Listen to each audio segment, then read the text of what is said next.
maadiga daboordayow warma maqasheen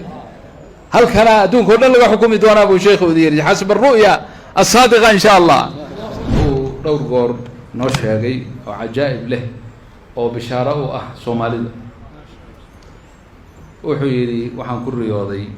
anoo jooga buu yiri masjidka nabiga calayhi salaatu wassalaam oo in badan nabiga ku saliyay ayaan waxaan arkay buu yiri rasuulullaahi sallallahu alayhi wasallam مركز اللي يرو ليري قال الرسول كابتوني دعوك قالوا يريدك الرسول أبو موسى الأشعري رضي الله عنه يقول سوكع صلص هذا رسول الله ينتظرك مركا لما جيت إلى النبي بش في وجهك وجدت المهاجرين عن يمين المهاجرين مهاجرينتي ومدكتي ساعة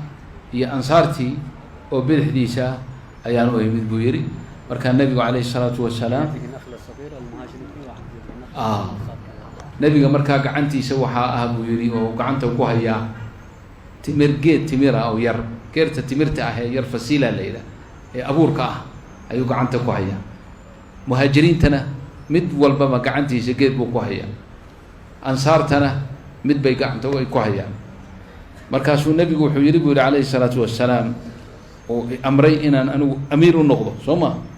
أمرك على المهاجرين والأنصار إسحاق قعنتي سيجدي ويرتم قعنت جد كي تمرتها قعنت وكهي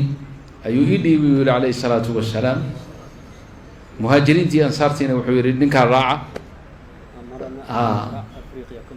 مركز نبي وحنا أمري ويري إن أن جد كا تمرتها أفريقيا دنكو أبورنو دولتها أفريقيا دن أنكو أبورنو isla markii ilaahay wuxuu noo furay buu yiri wada tariiq oo cajaa'ib leh oo soo kala aan arag oo yani kaanahu nuur muzaflat oo yani aan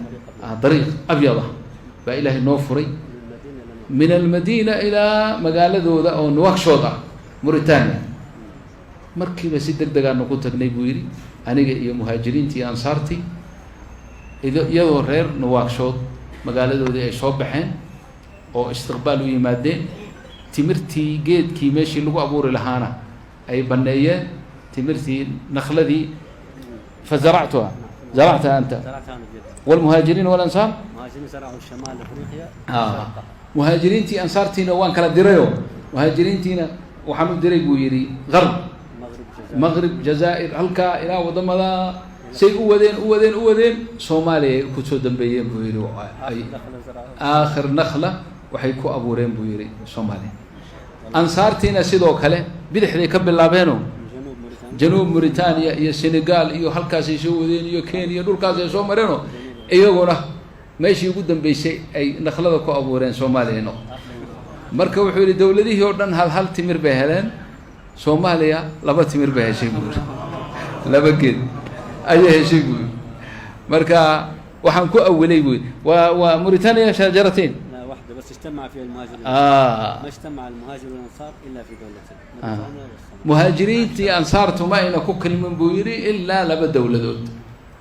موريتانيا هي صوماليا هل كان وحي كجد وانت بالعالم كورن لبا جيد بالو أبوري أنت كلودن جيد هذا وحنكو أولي بويري جيد كي قرآن كوابنا رجنا بويري ودي وحن لا أركين أو المية يرى قراءات كي تمن كأخرنايا هل كانوا بالو يمين والله سبحانه وتعالى مسابقات هتماشى كده هذا بورا ما هو كوجرين بقى أثمر النخل وفرح المصاصين كلها مزروعة marka nabiga ku soo noqonayna waxaan aragnay buu yiri geedihii timirtii lagu abuuray Afrika oo dhan oo wada timaartay oo mirihii dhalisay nabiguna aad buu ugu farxay buu sallallahu alayhi wasallam wadana ilaahay nooga furay buu min Soomaal ila Madina ila Madina al-Munawwara marka bishaaradaas uu Soomaaliya oo dhan ninkan u hayaa ogaada marka waxaan rajaynayaa buu ماذا أولت يقول لك قل لهم نعم هذه الرؤيا رأيتها في مسجد النبي صلى الله عليه وسلم كانت ليلة الجمعة قبل 3 سنوات بعدها سافرت إلى موريتانيا وما كنت على سفر قبل هذه الرؤيا لكن وجدت أنها توجيه من النبي صلى الله عليه وسلم أن أسافر وبقيت فكرة الصومال ونخلتين في الصومال واجتماع المهاجر والأنصار ما أدري متى ستكون وكيف تكون، حتى جاءت الدعوة المباركة لهذه المسابقة المباركة، فحضرت واجتمعنا بالمهاجرين فعلا والأنصار. الأنصار أهل البلد والمهاجرين القادمين من